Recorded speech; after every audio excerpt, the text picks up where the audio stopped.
What up, y'all? It is DJ Barbecue with Southern Comfort, and today we're matching my pulled pork with a next level Creole cider. I found this recipe traveling on the kind of back roads of South Carolina. I got my classic pulled pork rub recipe, but I'm going wet with Southern Comfort. These are the essential ingredients, 6 of them: salt, pepper, brown sugar, onion granules, garlic granules, and paprika. And I've added some chili flakes because I like a bit of heat. If you don't like your heat, just leave the chili flakes out of this recipe. You see all the dried ingredients, they've actually soaked up all the Southern Comfort. So I'm just gonna add a couple more glugs. So this is classic American pork shoulder. It will have the chine bone on this part. You wanna have that removed. You wanna get as much of that rub into the meat. Also, you want to get rid of the rind. You don't want that rind because it won't allow the rub to penetrate. 2 main cuts you can ask your butcher for. There's the hand or the hock, which is here. In America, we call it the picnic butt. I like the cut back here, and that's called the pork butt or the neck end. Remember, chine bone removed, blade bone in. And there's the blade bone. And we're gonna cook this. So this thing comes out clean, nothing stuck to it. So the beauty of this wet rub, you've got the stone fruit and the vanilla notes coming through, and that lends itself perfectly for this pulled pork. I actually reduced the brown sugar because I had the Southern Comfort. So you put this as far away from the heat source as possible. And luckily, there's one I put in there yesterday.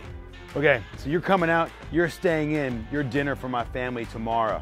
Now, as you can see, the one we put in there is not wrapped because I want that wood smoke flavor to go in there. So I give the shoulder about 5 hours of smoky goodness. And once it goes mahogany and that fat cap cracks, this thing will crack.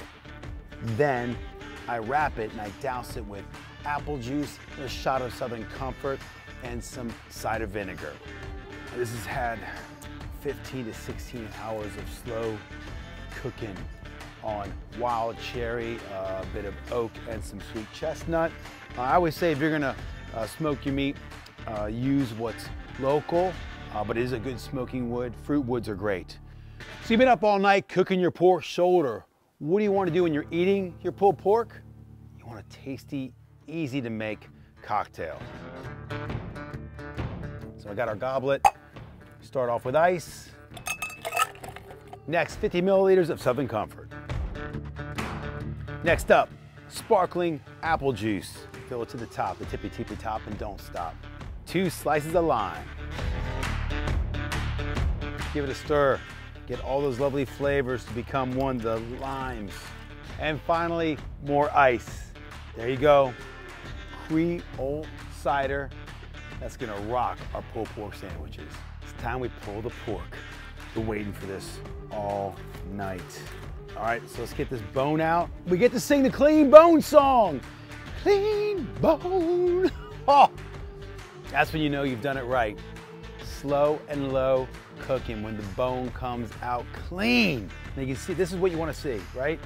That little mahogany pinkish, that's the oxidation from the wet rub we did and the wood smoke flavor. That's what you want to see.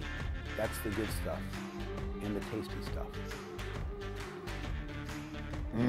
There's our pulled pork, there's our cocktail, and there's our lovely brioche bun. Now you can't do pulled pork without a bit of slaw and potato salad. That's classic Carolina right there. Sometimes I put the slaw inside the bun, maybe some barbecue sauce, but the sauce is already in there. All that work, that lovely wet rub, and that baste in the middle of the cook, man, doesn't need barbecue sauce. And have a proper swig of your tasty cocktail. Hope you guys enjoyed. Yes, it takes some time, but all good things do, man. Slow and low cooking, but it's so easy to do. You just gotta kind of look after your cooker. Or if you live in an apartment, you don't have an outdoor cooker or a kettle or an offset firebox or an oil drum like we did that one on, throw it in your oven. You know, I know people don't have access to live fire cooking. You can just throw it in your oven, set it before you go to bed, and you've got lunch all set up, all right? And you saw how to make this thing. That was pretty easy too. I'm DJ Barbecue. We'll see you guys next time.